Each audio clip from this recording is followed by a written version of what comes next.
Bismillahirrahmanirrahim. Assalamualaikum warahmatullahi wabarakatuh. Perkenalkan, saya Yutara Jayandri dari jurusan Kesehatan Masyarakat, Peminatan Kesehatan dan Keselamatan Kerja, Fakultas Kedokteran dan Ilmu Kesehatan UIN Alauddin Makassar. Nah, di video kali ini saya akan menjelaskan tentang bagaimana radiasi di lingkungan kerja untuk pemenuhan tugas dari mata kuliah Hygiene Industry.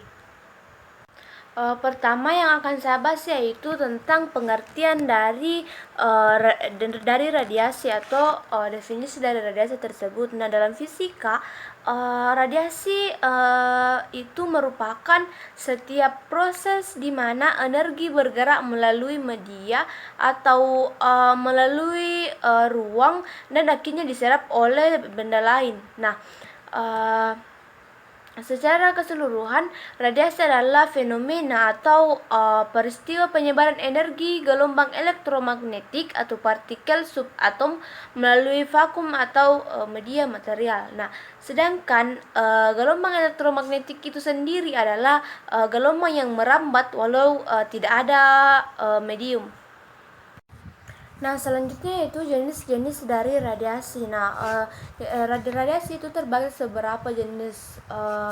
Yang pertama yaitu jenis radiasi itu menurut masanya. Jenis radiasi menurut masanya terbagi atas dua, yaitu radiasi elektromagnetik dan radiasi partikel. Nah, di mana radiasi elektromagnetik itu adalah radiasi yang tidak memiliki massa. Radiasi terdiri dari gelombang radio, gelombang mikro, inframerah, cahaya tampak, sinar X, sinar gamma, dan sinar kosmik. Yang kedua yaitu radiasi partikel. Nah, radiasi partikel itu ialah radiasi yang berupa partikel yang memiliki massa. Misalnya seperti partikel beta, partikel alfa, sinar gamma, sinar X, dan partikel neutron. Nah, selanjutnya yaitu jenis-jenis radiasi ditinjau dari atau menurut muatan listriknya. Terbagi atas dua, yaitu yang pertama radiasi pengion. Nah, radiasi pengion itu ialah radiasi yang apabila menumbuk atau menabrak sesuatu akan muncul partikel yang bermuatan listrik yang disebut dengan ion, atau radiasi yang dapat menimbulkan ionisasi. Nah, yang termasuk dalam radiasi pengion ialah sinar X, partikel alfa, partikel beta, sinar gamma, dan partikel neutron. Nah, yang kedua yaitu radiasi non pengion. Radiasi non pengion adalah radiasi yang tidak menimbulkan ionisasi. Yang termasuk dalam radiasi non pengion itu ialah radiasi ialah gelombang radio, gelombang mikro, inframerah, cahaya tampak, dan ultraviolet. Nah, selanjutnya yaitu jenis-jenis radiasi itu berdasarkan asalnya atau sumbernya. Yang pertama yaitu sumber radiasi alam. Sumber radiasi alam yaitu sumber radiasi yang dapat berasal dari sinar kosmos, sinar gamma dari kulit bumi, hasil peluruhan radon dan thorium di udara, serta berbagai radionuklida alamiah, yaitu radionuklida yang terbentuk secara alami. Yang terbagi menjadi dua, yaitu primordial dan kosmogenik. Di mana primordial itu radionuklida yang telah ada sejak bumi diciptakan, dan kosmogenik yaitu radionulida yang terbentuk sebagai akibat dari interaksi sinar kosmik. Nah, jenis radiasi yang kedua yaitu sumber radiasi buatan. Nah, radiasi buatan itu ialah radiasi yang timbul karena atau berhubungan dengan kegiatan manusia, seperti penyinaran di bidang medik, jatuhnya radioaktif, radiasi yang diperoleh pekerja, yang diperoleh oleh pekerja yang berada di radiasi di fasilitas nuklir, radiasi yang berasal dari kegiatan di bidang industri seperti radiografi, logging, pabrik lampu. Nah, selanjutnya yaitu besaran dan satuan radiasi. Nah, satuan radiasi itu terbagi beberapa macam tergantung pada kriteria penggunaannya. Seperti yang pertama, satuan untuk paparan radiasi. Nah, paparan radiasi yang dinyatakan dengan satuan Röntgen yang sering disingkat dengan R, yaitu suatu satuan yang menunjukkan besarnya intensitas sinar X atau sinar gamma yang dapat menghasilkan ionisasi di udara dengan jumlah yang tertentu. Nah, yang kedua yaitu satuan dosis absorpsi medium. Nah, radiasi pengion yang mengenai medium akan menyerahkan energinya kepada medium tersebut. Nah, dalam hal ini medium itu akan menyerap radiasi. Nah, untuk mengetahui banyaknya radiasi yang terserap oleh suatu medium yang digunakan, sesuatu dosis radiasi terserap atau radiation absorbed dose disingkat dengan ARD. Jadi dosis absorpsi merupakan ukuran banyaknya energi yang diberikan oleh radiasi pengion kepada medium. Nah, selanjutnya yaitu satuan dosis ekuivalen. Nah, satuan dosis ekuivalen itu lebih banyak digunakan yang berkaitan dengan pengaruh radiasi terhadap tubuh manusia atau sistem biologis lainnya. Nah, dosis ekuivalen ini mulanya itu berasal dari pengertian Röntgen equivalent of mean atau disingkat dengan RM, yang kemudian berubah nama menjadi satuan dosis ekuivalen.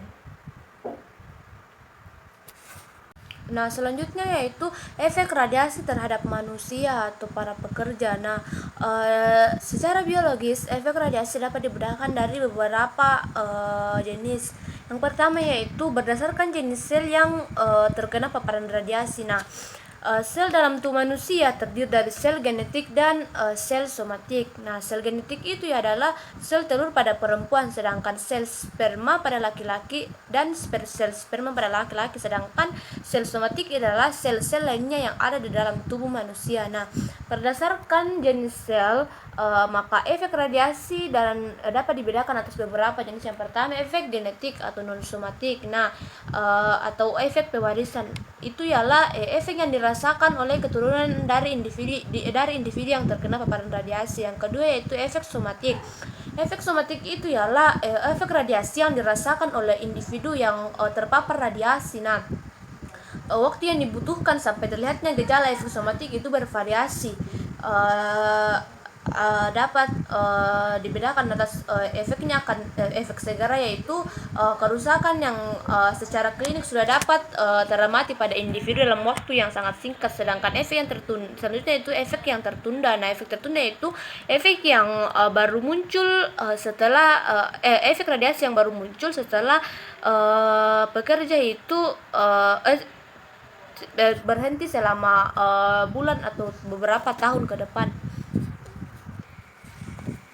Efek radiasi yang selanjutnya yaitu efek radiasi itu berdasarkan dosis radiasi. Nah, ditinjau dari efek berdasarkan dari dosis radiasi, efek ini terbagi atas dua jenis, yaitu efek stokastik dan efek deterministik atau non stokastik. Nah, efek stokastik itu adalah efek atau yang menyebabkan timbulnya merupakan fungsi dosis radiasi dan diperkirakan tidak mengenal dosis ambang. Nah, efek ini terjadi sebagai akibat dari paparan radiasi dengan dosis yang menyebabkan terjadinya perubahan pada sel. Nah, radiasi yang rendah selalu terdapat kemungkinan untuk menimbulkan perubahan pada sistem biologi, baik pada tingkat molekul maupun pada tingkat sel. Dengan demikian, radiasi dapat pula tidak membunuh sel tidak membunuh sel, tetapi mengubah sel atau sel yang mengalami modifikasi atau sel yang berubah ini mempunyai peluang untuk lolos dari sistem pertahanan tubuh yang berusaha menghilangkan sel seperti ini. Selanjutnya yaitu efek deterministik atau non stokastik. Nah, efek deterministik itu adalah efek yang kualitas keparahannya bervariasi. Nah, menurut dosis dan hanya timbul bila dosis ambang itu dilampaui. Nah, efek ini terjadi karena adanya proses kematian sel akibat paparan radiasi yang mengubah fungsi jaringan yang terkena radiasi. Nah, efek ini dapat terjadi sebagai akibat dari paparan radiasi pada seluruh tubuh maupun lokal. Nah, selanjutnya yaitu ciri-ciri dari efek dari stokastik. Nah, ciri-ciri efek stokastik itu yang pertama tidak mengenal dosis ambang, yang kedua itu timbulnya setelah melalui masa tenang yang lama, yang ketiga keparahannya tidak bergantung pada dosis radiasi, keempat tidak ada penyembuhan spontan, dan yang terakhir yaitu efek yang dapat ditimbulkan dari dosis stokastik itu leukemia, kanker, dan penyakit keturunan lainnya atau efek genetik. Nah, selanjutnya ciri-ciri dari efek deterministik atau non stokastik. Nah, yang pertama yaitu mempunyai dosis yang ambang. Yang selanjutnya umumnya timbul beberapa saat setelah radiasi. Yang ketiga itu adanya penyembuhan spontan atau tergantung dengan bagaimana keparahannya. Yang keempat yaitu tingkat keparahannya tergantung pada dosis radiasi yang mengenai pekerja. Yang keempat yaitu efek yang terdapat pada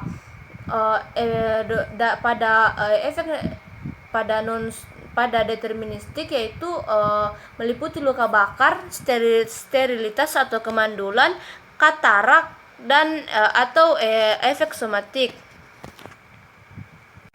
Nah, selanjutnya yaitu standar penggunaan radiasi. Yang pertama itu dikemukakan oleh standar internasional. Nah, berdasarkan ketentuan internasional Atomic Energy Agency, zat radioaktif itu adalah setiap zat yang memancarkan radiasi pion dengan aktivitas jenis lebih besar dari 70 kg atau 2 nanokur per gram. Nah, angka 70 kg tersebut merupakan patokan dasar untuk suatu zat yang disebut dengan radioaktif pada umumnya. Nah, jadi untuk radioaktif dengan aktivitas lebih kecil dapat dianggap sebagai radiasi latar belakang. Nah, selanjutnya yaitu dari standar internasional itu merekomendasikan penggunaan radiasi itu dengan besarnya dosis radiasi yang diterima oleh pekerja radiasi tidak boleh melebihi dari 50 miliser per tahun, sedangkan besarnya dosis radiasi yang diterima oleh masyarakat pada umumnya tidak boleh lebih dari 5 miliser per tahun. Nah, selanjutnya yaitu respon dari WHO. Nah, respon WHO merekomendasikan bahwa otoritas nasional menyiapkan program-program untuk melindungi publik dan pekerja dari kemungkinan efek samping bidang statis. Nah, dalam kasus medan listrik, karena efek utama rasa tidak nyaman dari pembuangan listrik ke tubuh, maka cukup untuk memberikan informasi tentang pemaparan ke medan listrik yang besar dan cara menghindarinya. Nah, dalam kasus medan magnetis, karena tingkat informasi tentang kemungkinan jangka panjang atau efek tertunda pemaparan saat ini tidak cukup, jadi biaya tindakan pencegahan efektif dapat dibenarkan untuk membatasi ekspor pekerja masyarakat pada umum eksposur pekerja dan masyarakat pada umumnya. Nah, WHO merekomendasikan bahwa pihak yang berwenang dalam penggunaan tersebut dapat mengambil langkah-langkah. Yang pertama yaitu mengadopsi size internasional berbasis standar untuk membatasi eksposur manusia. Yang kedua yaitu mengambil tindakan perlindungan bagi industri dan penggunaan ilmiah medan magnet dengan menjaga jarak dari bidang-bidang yang dapat menimbulkan resiko yang signifikan, dengan melampirkan ladang atau dengan menerapkan kontrol administratif seperti program pendidikan staf. Yang terakhir yaitu pertimbangan perizinan magnetic resonance imaging unit memiliki kekuatan lapangan melebihi 2T dalam rangka untuk memastikan bahwa upaya perlindungan itu diimplementasikan. Nah, selanjutnya itu standar untuk penggunaan di lingkungan tempat kerja. Nah, untuk memonitor besarnya frekuensi radio dan gelombang mikro, radiasi sinar ultraungu dan batas pemaparan medan magnet statis di lingkungan kerja, dan bila mana melebihi standar yang telah ditetapkan oleh Permenkers tentang NAB atau nilai ambang batas faktor fisika dan kimia di tempat kerja, dapat dilihat dari yang tertera pada tabel tersebut, pada tabel yang ada di PPT.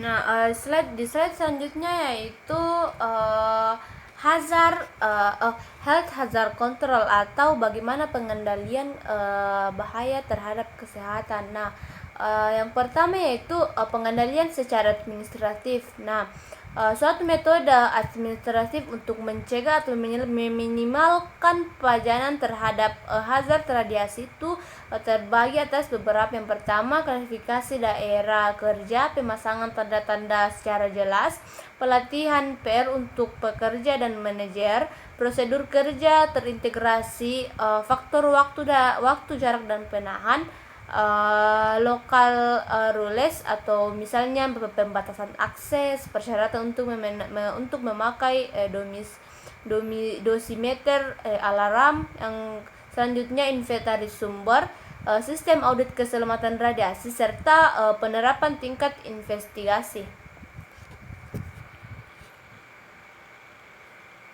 Selanjutnya pengendalian secara teknik berupa pembatasan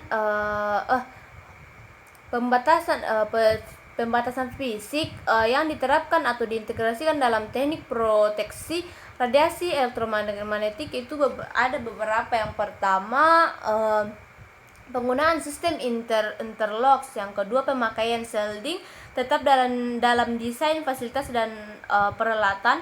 Penggunaan remote manipulators atau remote manipulasi.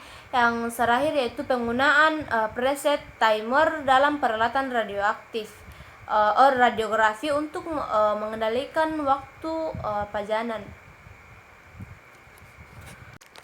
Selanjutnya itu di slide yang terakhir itu tentang cara yang dapat dilakukan untuk melindungi seseorang terhadap efek negatif radiasi pagion. Yang pertama itu dengan melakukan pembatasan dosis. Nah, artinya pekerja radiasi tidak boleh berumur kurang dari 18 tahun dan wanita yang menyusui tidak diizinkan bekerja di daerah yang berkontaminasi tinggi. Nah, selanjutnya yaitu pembagian daerah kerja. Nah, pembagian daerah kerja dibedakan menjadi dua, yaitu daerah pengawasan, yaitu daerah yang memungkinkan seseorang untuk menerima dosis radiasi kurang dari 1.500 mrem dalam 1 tahun dan bebas kontaminasi. Yang selanjutnya yaitu daerah pengendalian. Nah, yaitu daerah yang kemungkinan seseorang dapat menerima dosis radiasi 1.500 mrem atau lebih dalam setahun. Nah, cara pengendalian yang cara ketiga untuk melindungi seseorang terhadap efek negatif dari radiasi itu klasifikasi pekerja radiasi. Nah, untuk pembatasan penyinaran dan monitoring, maka pekerja radiasi digolongkan menjadi dua, yaitu kategori A Misalnya kategori A untuk mereka yang dapat menerima dosis yang sama atau lebih dari 1.500 mrem per tahun. Dan untuk kategori B yaitu mereka yang mungkin menerima dosis lebih kecil dari 1.500 per tahun. Selanjutnya pemeriksaan dan pengujian perlengkapan. Pemeriksaan dan pengujian perlengkapan itu pemeriksaan dan pengujian perlengkapan proteksi radiasi dan alat ukur radiasi. Yang terakhir yaitu pengendalian bahaya radiasi. Untuk pengendalian bahaya radiasi yaitu seperti pembatasan waktu kerja, bekerja sesingkat mungkin. Yang kedua, pengendalian jarak kerja, yaitu bekerja sejauh mungkin. Yang ketiga, tempat sumber radiasi secara benar, misalnya ruang isolasi. Dan yang terakhir yaitu memberikan perlindungan kepada petugas operator seperti APD dengan pemberian APD. Mungkin itulah materi yang bisa saya paparkan dari radiasi di lingkungan kerja. Kurang lebihnya mohon dimaafkan. Terima kasih sebelumnya. Assalamualaikum warahmatullahi wabarakatuh.